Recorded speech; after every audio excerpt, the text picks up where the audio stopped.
مخکې له دې چې د ویډیو اصلي موضوع ته لاړ شم غواړم یو زیری او خوشخبري درته درکړم. هغه دا ده چې تا په سوشل میډیا کې د رسول الله صلی الله علیه وسلم د ژوند په اړه یو کیسه لیدلې او بیا دې ویډیو ته ننوتی.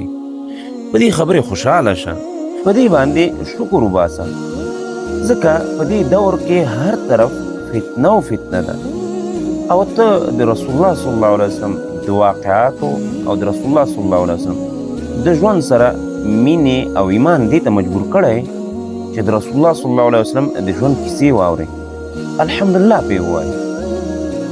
راځو اوس د ویډیو اصلي موضوع ته. هغه دا دی چې موږ د رسول الله صلی الله علیه وسلم د ژوند هغه مرحله چې د حلیمې سعدیې په کور کې و هغه مو په خلاصه ډول په تېره ویډیو کې بیان کړه. خبره تر دې ځایه رسېدلې وه چې رسول الله صلی الله علیه وسلم بیرته خپل مور ته راوستل شو.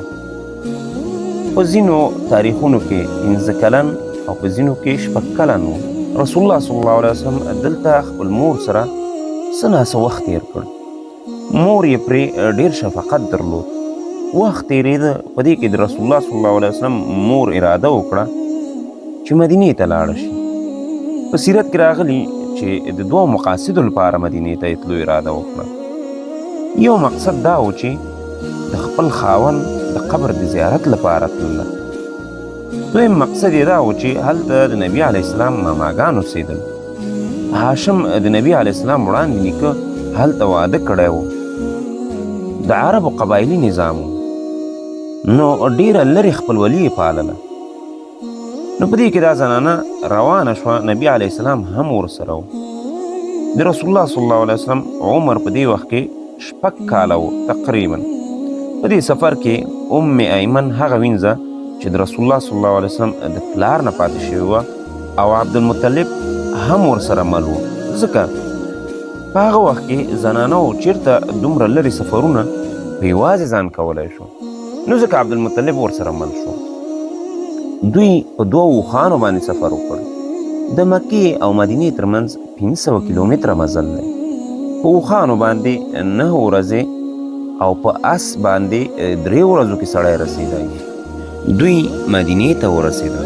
د نبي علیه السلام مور د خپل خاوند قبر ته لاړه. نبي علیه السلام هم ورسره و. د عامو انسانانو په شان حالت یې جوړ شو، لکه د یو چا چې یو عزیز مړ شوی او په قبر یې لاړ شي. د زړه د نرمۍ حالت. نبي علیه السلام به د هجرت نه بعد دا خبرې یادولې چې زه د بنو عدي بن نجار کلي ته راغلی وم. 6 کاله عمر مې و.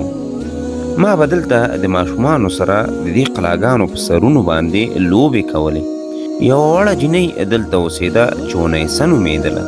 د هغې سره به مې لوبې کولې. یوه دا خبره به رسول الله صلی الله علیه وسلم ډېره کوله. دویم به یې دا ویل چې دلته به مرغان راتلل او په دیوالونو به کېناستل، موږ به هغه الوزول. نبي علیه السلام به د خپل د ماشومتوب عادتونه یادول. بله دا چې رسول الله صلی الله علیه وسلم به ویل چې ما د بنو عدي بن نجار په حوض کې د لمبلو چل زده کړی دی. رسول الله صلی الله علیه وسلم کې الله عز وجل ټول د کمال صفات د دې لپاره راجمع کړي ول چې وروسته یو غټ کار ورته سپارل کېږي. الله عز وجل په هر څه کې د همدې لپاره استعمالوه.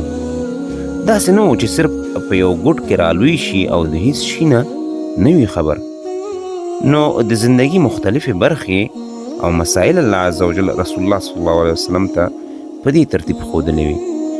خلاصه دا چې یو میاشت دوی په مدینه کې تېره کړه. مکې ته د راتلو اراده یې وکړه. کله چې دوی حرکت وکړ د ابوا علاقې ته چې ورسېدل د نبي علیه السلام مور ناجوړه شوه.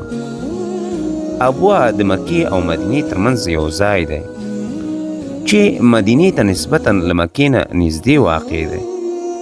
په دې کې بیماري سختېدله. بیماري سخته شوه تر دې چې د نبي علیه السلام مور په لاره کې وفات شوه.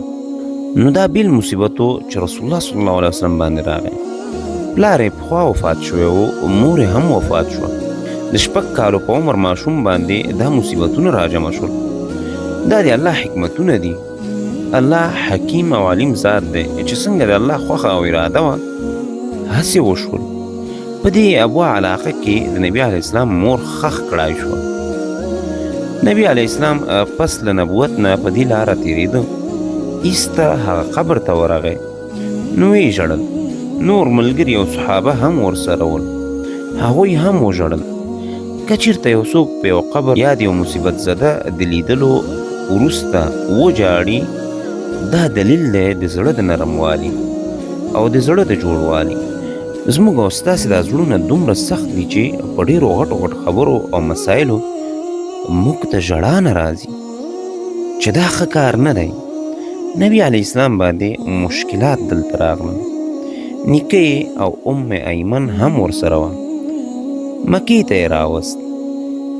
د نیکه ورته ډېر انتهایي محبت پیدا شو، ځکه چې پلار یې عبدالمطلب ته ګران و. هغه وفات شو، مور یې هم وفات شوه. نو په دې سره عبدالمطلب ته ډېر ګران شو، حتی چې د خپلو ټولو اولادونو نه یې ډېره علاقه ورسره وه. الله عز وجل ورته په زړه کې دا محبت واچوه. مکه کې ول خپل نیکه به یې ورته حفاظت کاوه. عبدالمطلب د قریشو سردار و. موږ دا کیسه تر دې ځایه راورسوله، دا چې نور څه پیښیږي او څه به پیښ شي په ده به په راتلونکي ویډیو کې بحث کوو. موږ په خپل د خیر دعاګانو کې مه هېروئ. تر بلې ویډیو د الله په امان. السلام علیکم ورحمة الله وبرکاته.